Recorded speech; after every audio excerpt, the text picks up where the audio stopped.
Welcome to part 12 of Don't Say Schwarzenegger, my story about surviving an attempted unaliving and the cover-up and corruption that ensued. A lot of A-list celebrities, politicians, and their offspring are also involved in this story. So today I'm going to be talking about the sentencing part of the preliminary hearing. So about a year after, this takes about a year since the actual incident. I'm going to back up real quick.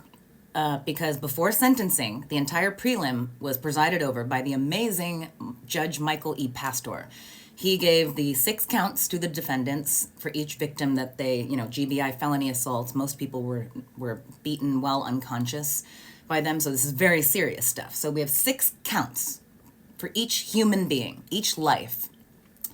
The judge was also responsible for catching the LAPD officer on the stand, destroying notes. He caught the Drizz twins switching clothes and switching seats to confuse the witnesses on the stand testifying against them.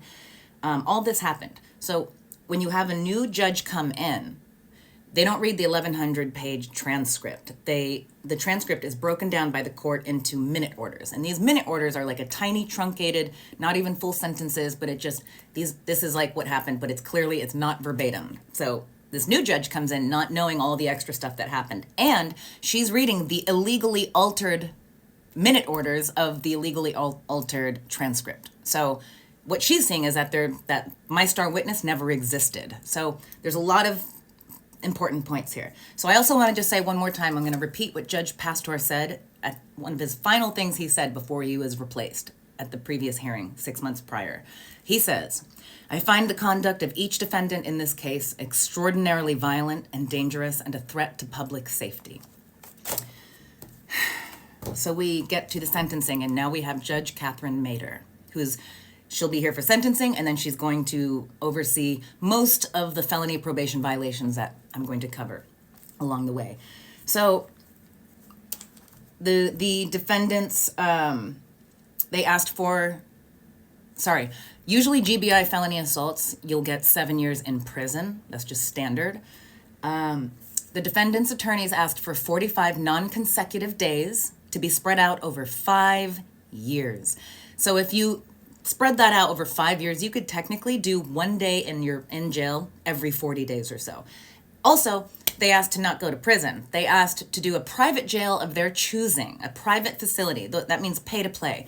When you go to a private facility and you pay for it, specifically the one that they went to, Seal Beach Detention Center, you get a private cell, you get a flat screen in there, you get a full-size refrigerator, and you can come and go for work, and you can have all your food delivered. So they can have, they can have Madeo and Four Seasons deliver food all day long. They can have everything.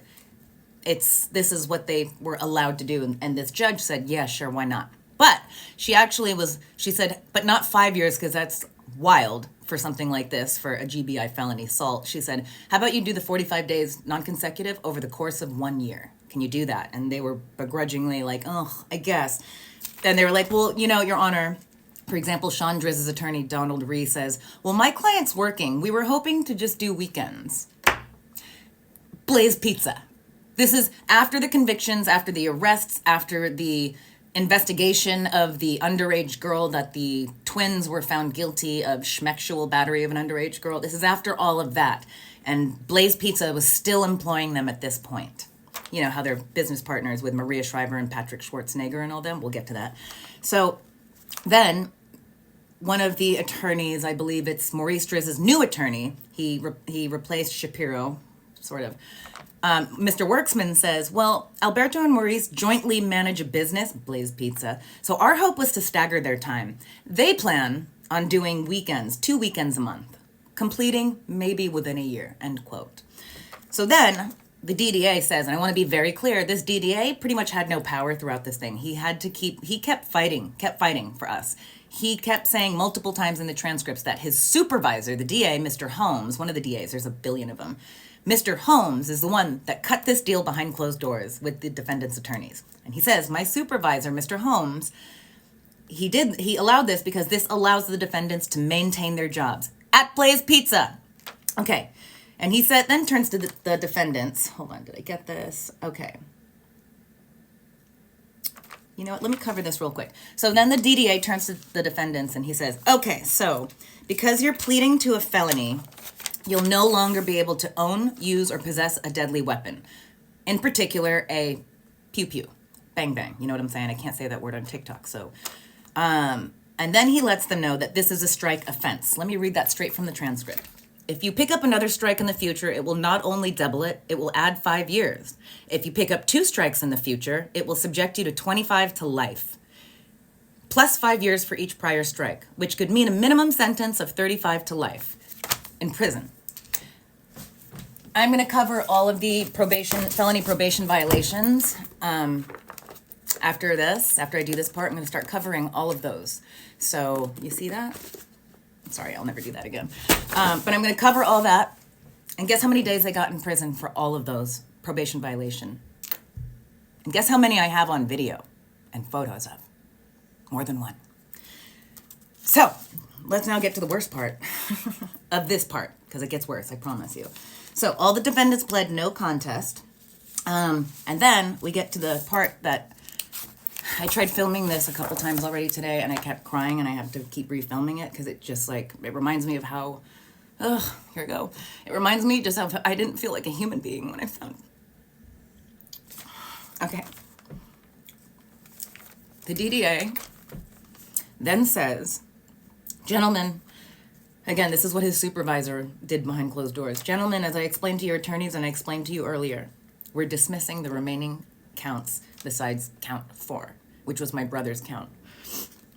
So what that means is all of the other human beings that almost died that day, all of our criminal counts were dismissed off the table. And they were only doing the 45 non-consecutive days in private Seal Beach jail for 1 life.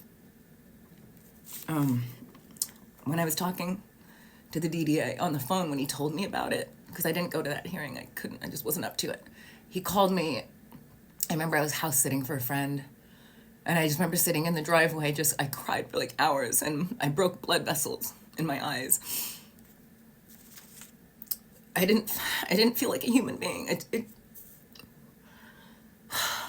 It's hard remembering how that felt.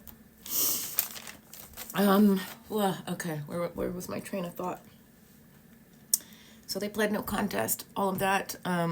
They had to be completed in a year. The rules of the sentencing, they had to keep their parole officer informed of all work, home addresses, and phone numbers. That's going to be important soon. They're not allowed to possess firearms and deadly weapons. That's going to be very important coming soon. And they have to stay 100 yards away from all the victims and have 0 contact. So no talking to at hearings, no texting, no Instagram, nothing like that. That's going to become really important too in that stack I just showed you. So all the counts for Jacob Castellon, Robert Sirachi, myself, the third plaintiff from the civil trial, and the nice guy manager that saved my life, all the counts were dismissed. Oh, and then at the very last thing that happened,